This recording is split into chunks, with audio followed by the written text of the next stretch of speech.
Assalamu alaikum student, BA English third year, short story number 11, The Shadow in the Rose Garden, composed by D.H. Lawrence।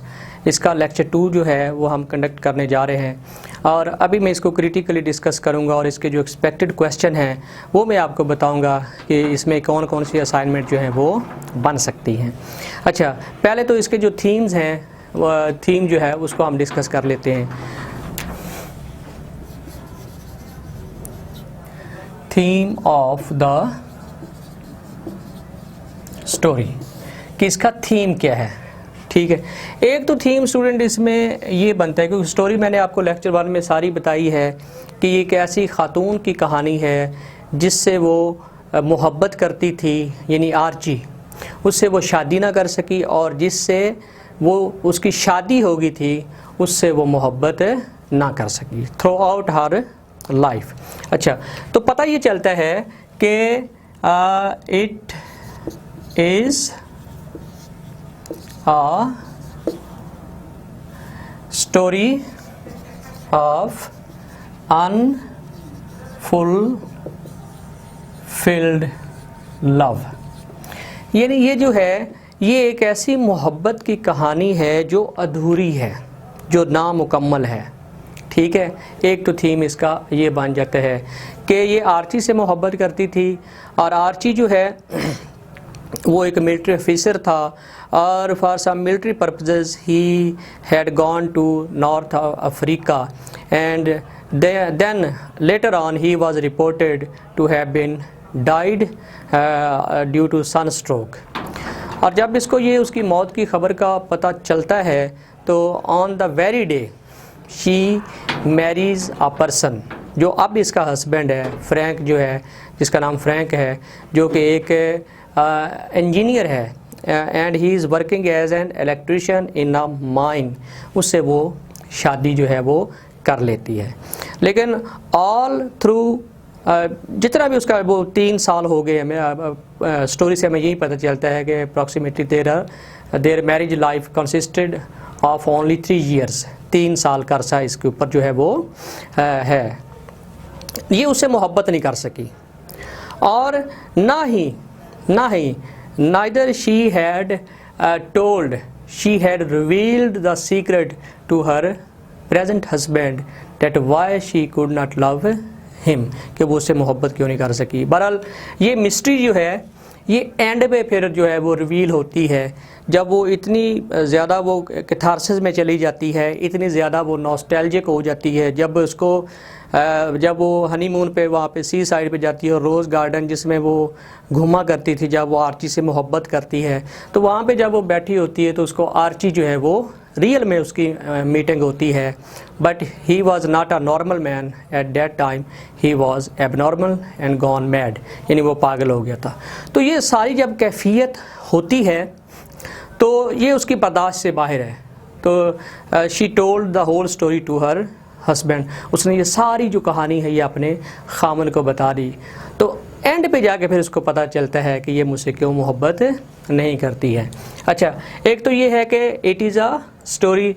In points को जो मैंने अभी आपके सामने elaborate किए, जो मैं अभी बातें कर रहा हूँ, अगर आप लेक्चर 1 के साथ टैली करेंगे तो इंशाल्लाह आपको जो है ये बहुत अच्छे तरीके से जो है वो समझ आएंगे। अच्छा, एक तो ये है कि ये स्टोरी है जी अनफुलफिल्ड लव। दूसरा ये है कि कहा जाता है कि first love is the last. ठीक है, first love is very difficult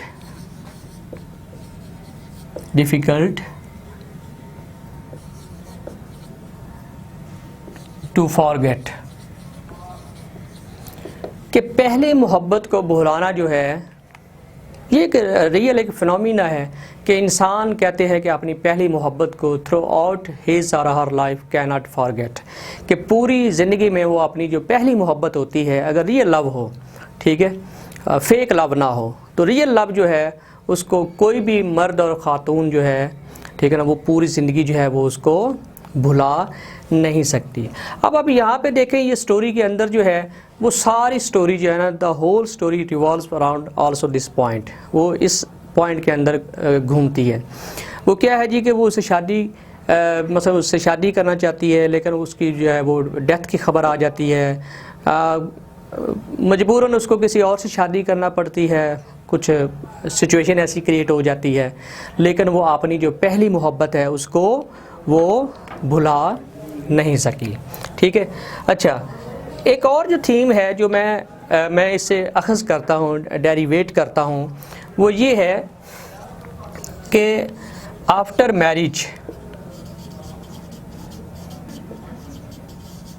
marriage women या मैन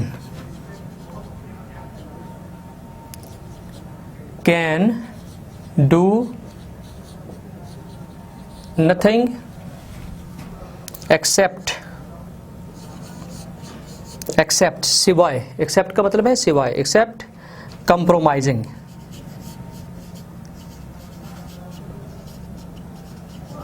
ठीक है, कंप्रोमाइजिंग कि जब शादी हो जाती है तो फिर औरत के सामने भी कोई दूसरा ऑप्शन जो है वो नहीं बचता।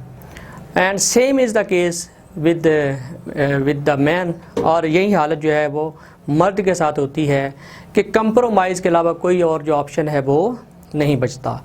तो अब ये इसको अपनी पहली मोहब्बत तो मिली नहीं है, तो शादी इसने कर ली है एक ऐसे आदमी से जो इसमें स्टेटस में उससे लोअर है। ठीक है, उससे शादी इसने कर ली है, और अब इसके साथ और कोई ऑप्शन नहीं है कि वो उसके साथ बस रहती रहे। ठीक है ना, वो रहती रहे, बस वो रह रही है। She is not loving him, वो उससे मोहब्बत नहीं कर रही है। और दूसरी तरफ जो खामंद है उसको भी पता है कि she is not loving me, वो मुझसे मोहब्बत नहीं कर रही है। She offer remains sad and nostalgic, लेकिन फिर भी वो उसके साथ जो है वो रह जा रहा है। अब स्टोरी का जो एंड होता है, जब वो उसको ये वाकई पता चलता है कि ये किसी और से मोहब्बत करती थी, तो वो बाहर तो चला जाता है, लेकिन मेरा ये ख्याल है कि after some time he would return. पहले भी उसके साथ ऐसे होता है, जब वो नाराज़गी का इजहार करता है तो वो हैड पकड़ता है और घर से बाहर चला जाता है, लेकिन थोड़ी देर बाद वापस आ जाता है। और आई होप कि after some time he would come back again, वो दोबारा वापस ही आ जाएगा, क्योंकि इसमें कोई और ऑप्शन बचता नहीं है स्वयं कंप्रोमाइज़ के।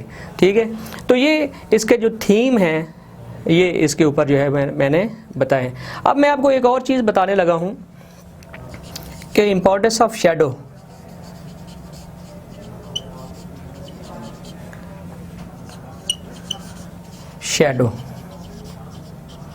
कि शैडो, इसमें जो राइटर है D.H. लॉरेंस है, उसने शैडो का जो वर्ड है, हालांकि वो कोई शैडो नहीं था, वो एक रियल पर्सन था। ये अलग बात है कि वो पागल हो चुका है। तो शैडो जो है उसका उसने सिंबल क्यों यूज़ किया है। ठीक है ना, importance of shadow in the rose garden. तो शैडो जो है, अब देखिए जब वो रियल एक दूसरे से लव करते थे तो their meeting place was that rose garden, वो जो फूलों का बाग था वो उनकी मीटिंग प्लेस होती थी। और जब उसकी वफ़ात की खबर आती है, फिर वो किसी और से शादी कर लेती है, तो वो जब 3 साल बाद उसी गार्डन में जाती है, रोज़ गार्डन में जाती है, तो वहाँ पे वो आर्ची को, अब शैडो की जगह कोई और वर्ड भी यूज़ हो सकता था, लेकिन शैडो का वर्ड जो है D.H. लॉरेंस ने यूज़ किया है। वो शैडो जो है वो इस चीज़ की अलामत है कि जो यादें होती हैं, जो मेमोरीज़ ऑफ द पास्ट होती हैं, और स्पेशली जो लव मेमोरीज़ होती हैं, they take the form of a shadow. वो एक शैडो का एक रूप जो है वो बना लेती हैं। अगर आप स्टूडेंट गौर करें तो हर इंसान के साथ जो शैडो होता है, किसी भी चीज़ का शैडो जो होता है, वो उसका जो है वो पीछा नहीं छोड़ता है, वो उसको जो है उसके साथ साथ चलता है। जहाँ पे wherever the man goes, जहाँ भी आदमी जाता है शैडो उसके साथ साथ चलता है। तो ये शैडो का जो वर्ड उसने यूज़ किया है, इसकी सिम्बॉलिक इम्पोर्टेंस ये है कि all through her life she could not forget Archie and his love.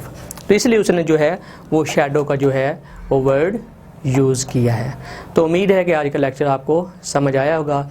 इजाज़त दीजिए, अल्लाह हाफिज़।